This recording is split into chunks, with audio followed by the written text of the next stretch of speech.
True. Nervous. Very, very dreadfully nervous. I have been and am. Why'd you say that I'm mad? The disease had sharpened my senses, not dulled, not destroyed them. Above all was the sense of hearing acute. I heard many things in heaven and earth. I heard many things in hell. How then am I mad? Listen and observe how healthily, how calmly I can tell you the whole story. It's impossible to say how first the idea entered my brain, but once conceived, it haunted me day and night. Object there was none, passion there was none. I loved the old man. He'd never wronged me, never given me insult. For his goal I had no desire.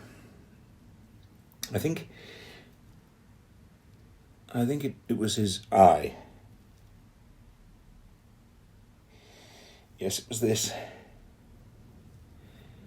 One of his eyes resembled that of a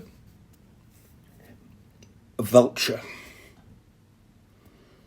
Pale, blue eye with a thin film upon it. Whenever it fell upon me, my blood ran cold, and so, by degrees, very gradually, I made up my mind to take the life of the old man and thus rid myself of the eye forever. Now, this is the point. You fancy me mad. Madmen know nothing. You should have seen me. You should have seen how wisely I proceeded. With what caution. What foresight. With what dissimulation I went to work. I was never kinder to the old man than the whole week before I killed him.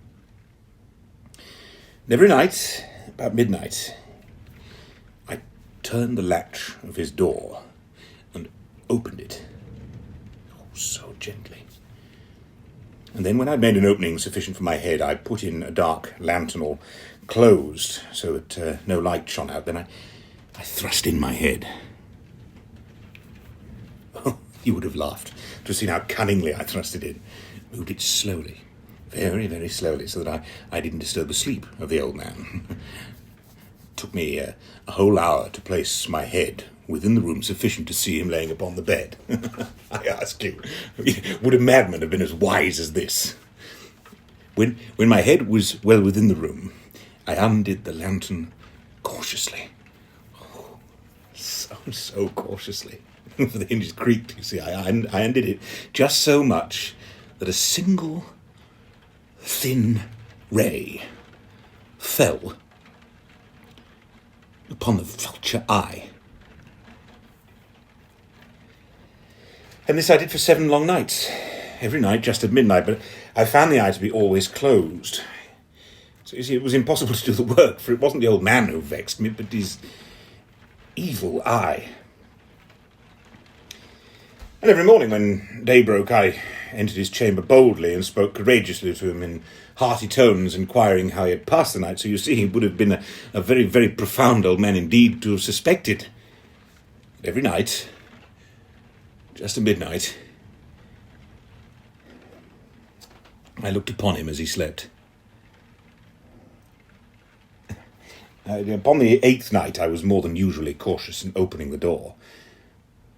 Watch's minute hand moves quicker than did mine. Never before that night I felt the extent of my own power, of my sagacity.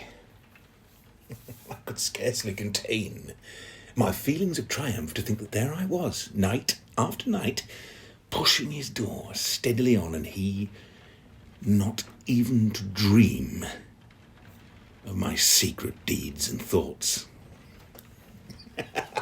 I fairly chuckled at the idea, and perhaps he heard me.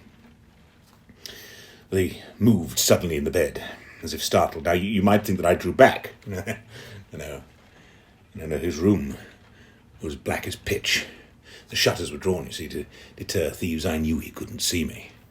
he couldn't see me opening the door, and so I kept pushing it on, steadily. I had my head in and was about to open the lantern when my thumb slipped on the hinge, making a sound, and the old man sprang up in bed and cried out, "Who's there?" I kept quite still.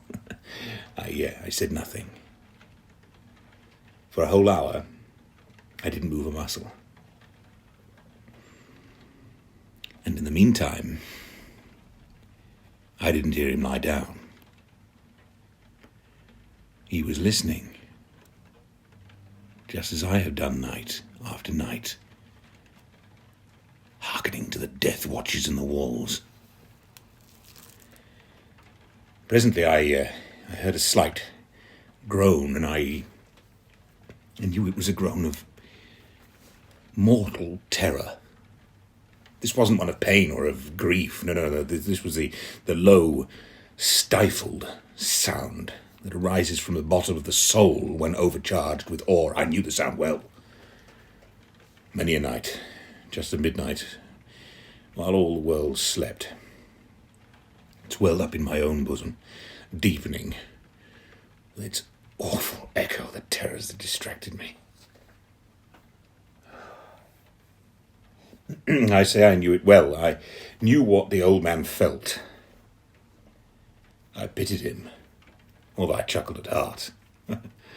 I knew he'd been lying there awake ever since that first slight noise when he turned in the bed. His fears had ever since been growing upon him.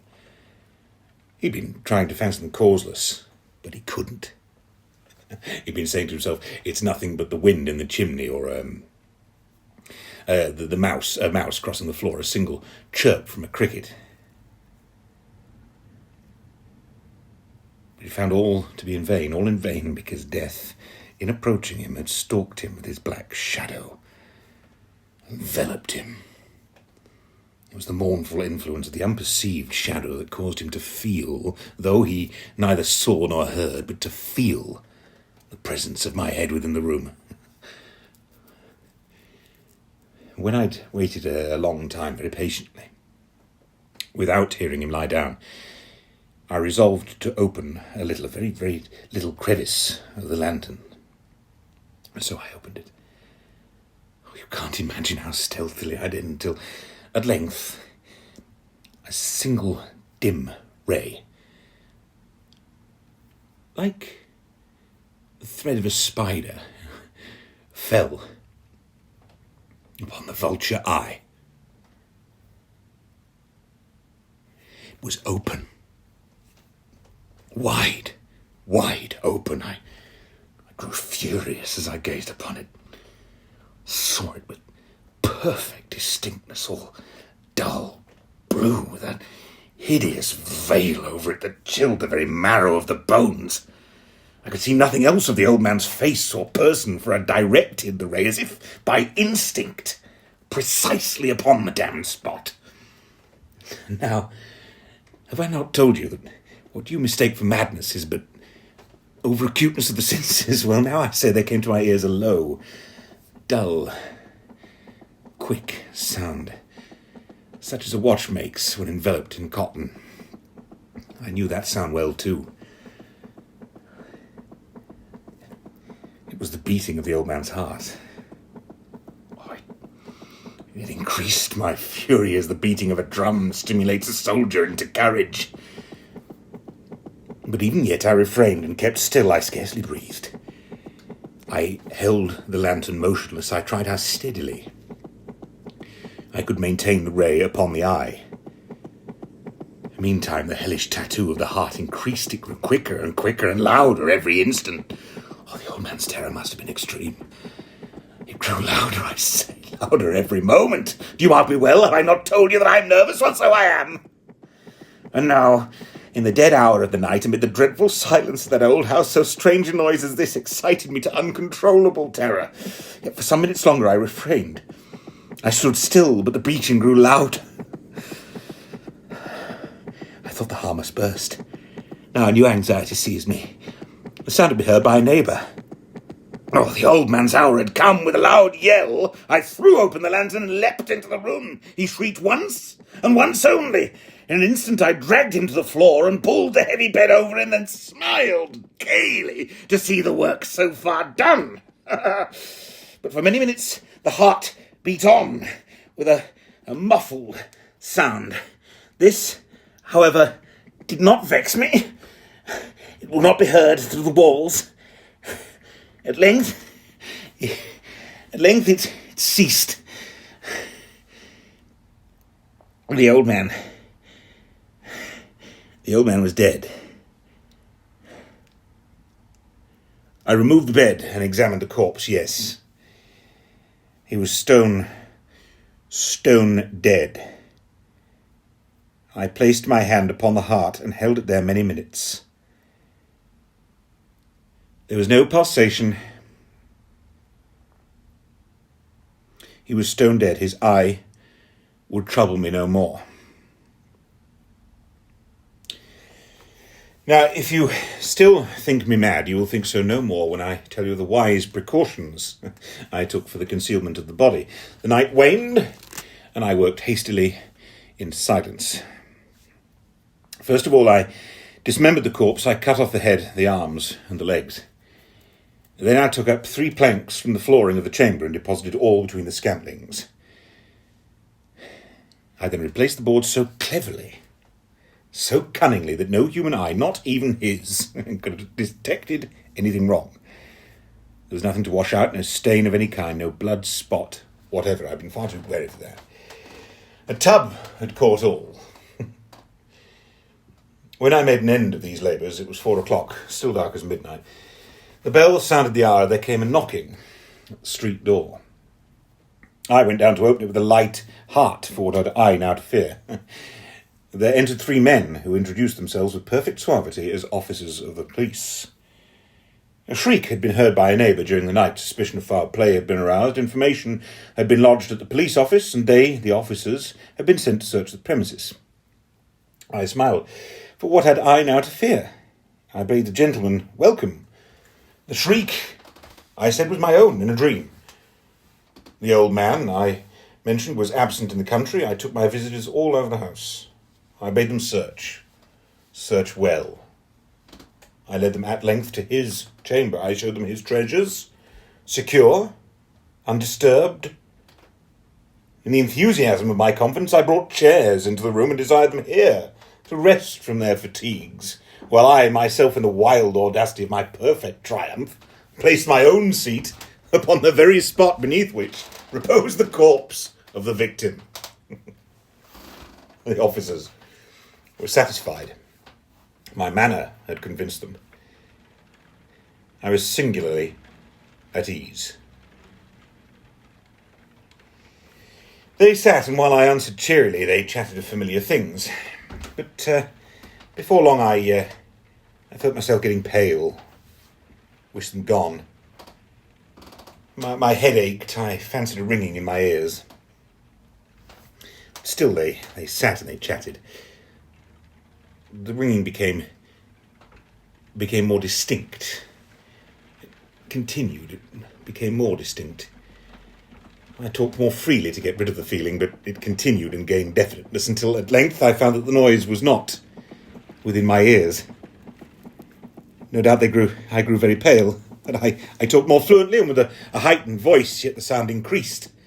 What could I do? It was a low, dull, quick sound, such as a watch makes when enveloped in cotton. I gasped for breath, and yet the officers heard it not. I talked more quickly, more vehemently, and the noise steadily increased. I arose and argued about trifles in a high key with violent gesticulations, but the noise steadily increased. Why would they not be gone? I paced the floor to and fro with heavy strides, as if excited to fury by the observations of the men, but the noise steadily increased. Oh, God, what could I do? I foamed. I raved. I swore. I swung the chair upon which I'd been sitting and grated it upon the boards.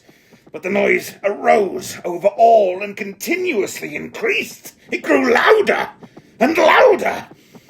And still the men chatted pleasantly and smiled. Was it possible they heard it not? Oh, God, no. Almighty God, no, they heard They knew. They suspected they were making a mockery of my horror. This I thought, and this I think, but anything was better than this agony. Anything was more tolerable than this derision. I could bear the hypocritical smiles. No longer I felt I must scream or die. And now it get louder and louder. Oh, villains! I shrieked. Dissemble no more, I admit the deed. Tear up the planks. Here it's the beating of his hideous heart.